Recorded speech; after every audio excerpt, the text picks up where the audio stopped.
Depuis un certain temps, il faut bien dire que je vois beaucoup d'hommes afro reprocher aux femmes afro leur goût de l'excellence et dans le même temps, ne pas reprocher aux hommes afro leur culture de la médiocrité. C'est un peu comme si tu reprochais à un élève qui a 14 sur 20 de ne vouloir côtoyer que des élèves qui ont 14, qui ont 16 sur 20 et qui vont le tirer vers le haut, au lieu d'inciter celui qui a 8 sur 20 de faire les efforts nécessaires pour avoir la moyenne, voire même pour atteindre 14, voire même pour avoir 16 et ainsi être respecté par celui qui a 14 sur 20. C'est à peu près ça. Et je vais te donner un exemple très concret. Ouvre bien tes oreilles. Dès que vous avez le business qui marche, vous oubliez, vous piétinez l'homme. C'est pas de ça qu'il s'agit. Je reste à ma place. On va te dire que pourquoi l'homme est le chef? Pourquoi il a besoin qu'une femme C'est en l'homme. L'homme n'est pas ton camarade. Ton mari là, c'est pas ton copain. Quand je dis c'est pas que tu peux pas blaguer avec lui, non, au contraire. Mais je veux dire, c'est lui la tête. Un foyer où madame est chef et monsieur est chef, mais c'est une monstruosité.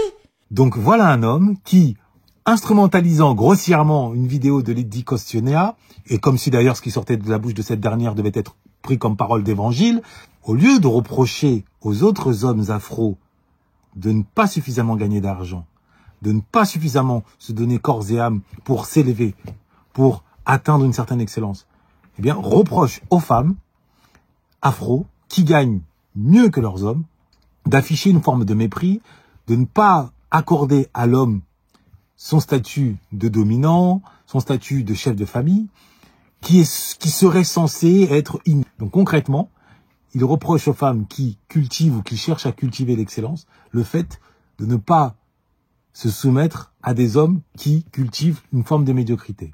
Oubliant par là même que la femme, quelle que soit sa couleur de peau, quelle que soit sa confession, est hypergame. Les études sociologiques nous le prouvent de tout temps. La femme est hypergame. La femme aime se mettre en couple avec un homme qui gagne plus qu'elle. On peut juger ça détestable, injuste. Néanmoins, c'est un fait implacable. Donc plutôt que de voir ce fait-là et ainsi d'inciter les hommes à gagner plus, non. Lui, il reproche aux femmes de gagner trop ou du moins de se comporter en conséquence. Il accepte qu'elles gagnent plus, mais il leur demande de se comporter comme si elles gagnaient moins.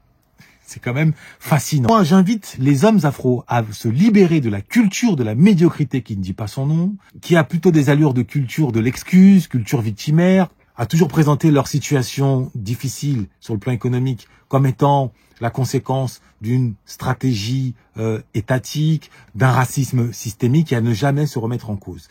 Alors que, surtout quand on vit en Occident, ils ont leur destin en main. Nous autres hommes afro, nous avons notre destin en main. T'as du talent. T'as une chance et je veux pas t'entendre parler de contexte ou de tout ce que ta mère pouvait pas te donner ou des blancs qui te donnent pas ta chance. Tu as une chance. Mais encore faut-il comprendre qu'être un homme, ce n'est pas uniquement porter une paire de testicules. Non, être un homme, c'est s'élever sur le terrain du logos. C'est être en capacité de parler, de converser, d'argumenter et pas se contenter de froncer les sourcils et dire ah, vas-y t'es relou. C'est se retrousser les manches pour aller conquérir l'argent. C'est savoir se maîtriser, garder son calme en toutes circonstances, y compris en couple. C'est troquer son pull à capuche et son t-shirt contre une chemise et une veste.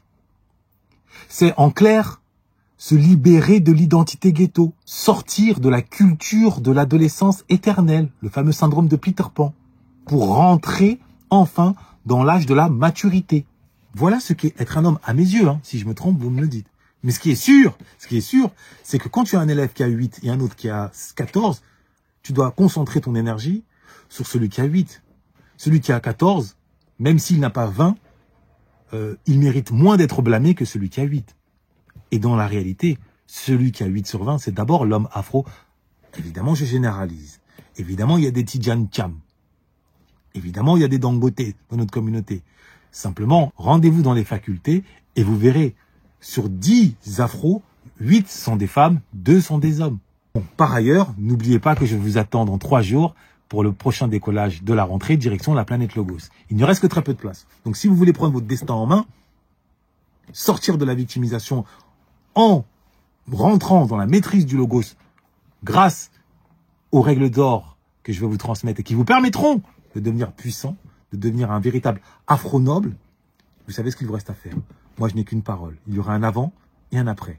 Donc effectivement, il nous disait qu'il y avait un avant et après sa masterclass. Donc je confirme. Je confirme. Tenez-vous le pour dit. Noblesse oblige.